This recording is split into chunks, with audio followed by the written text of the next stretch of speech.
Assalamualaikum warahmatullahi wabarakatuh. Salam sejahtera bagi kita semua. Yang saya hormati Bapak Pimpinan Perusahaan, para jajaran manajer perusahaan, serta rekan-rekan kerja saya yang saya banggakan.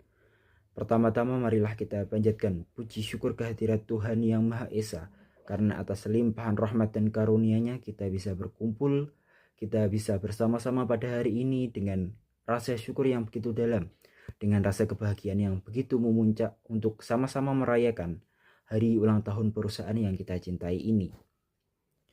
Perayaan ulang tahun ini bukan hanya sekedar seremoni atau acara tahunan. Lebih dari itu, ini adalah momen bagi kita untuk refleksi, untuk sejenak menengok ke belakang, untuk menghargai pencapaian-pencapaian yang telah kita raih, dan tentunya untuk bagi kita menatap masa depan dengan semangat yang lebih baru. Saudara-saudara sekalian, perjalanan panjang perusahaan ini tentu tidak lepas dari berbagai tantangan, berbagai masa-masa sulit, berbagai pula masa-masa penuh keberhasilan. Tapi yang membuat kita bisa tetap bertahan, bahkan tumbuh dan berkembang, bukan hanya soal strategi bisnis, bukan hanya tentang pencapaian individu, melainkan satu hal yang menjadi fondasi kuat dalam setiap langkah kita, yaitu solidaritas. Solidaritas adalah kekuatan tak terlihat yang menyatukan pribadi kita masing-masing.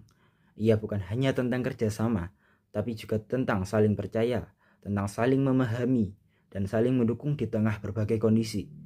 Di lingkungan kerja kita, saya percaya nilai ini hidup dan nyata. Kita tidak hanya bekerja sebagai individu, tetapi sebagai satu kesatuan yang saling melengkapi. Pengalaman pribadi saya, dan izinkan saya berbagi sedikit pengalaman. Saat saya pertama kali bergabung di perusahaan ini, jujur saya merasa banyak canggung. Banyak hal yang masih asing dan perlu saya pelajari. Tetapi berkat dukungan dari rekan-rekan kerja semua, saya merasa diterima, saya merasa dibimbing dan diberi kepercayaan. Dari situ saya sadar bahwa solidaritas bukan teori. Ia hadir lewat sikap sederhana seperti membantu menjelaskan pekerjaan, membantu motivasi saat saya lelah, bahkan sekedar saling menyapa saat di pagi hari. Saya yakin banyak di antara kita yang mempunyai pengalaman yang serupa.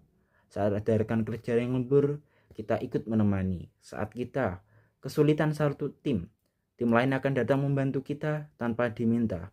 Itu semua adalah bentuk nyata dari sebuah solidaritas yang membawa kita pada keberhasilan bersama. Bukan hanya soal hubungan antar karyawan, solidaritas juga tercermin dari hubungan antara karyawan dan manajemen. Ketika ada komunikasi yang terbuka, ruang diskusi yang sehat, dan saling menghargai, maka akan tercipta suasana yang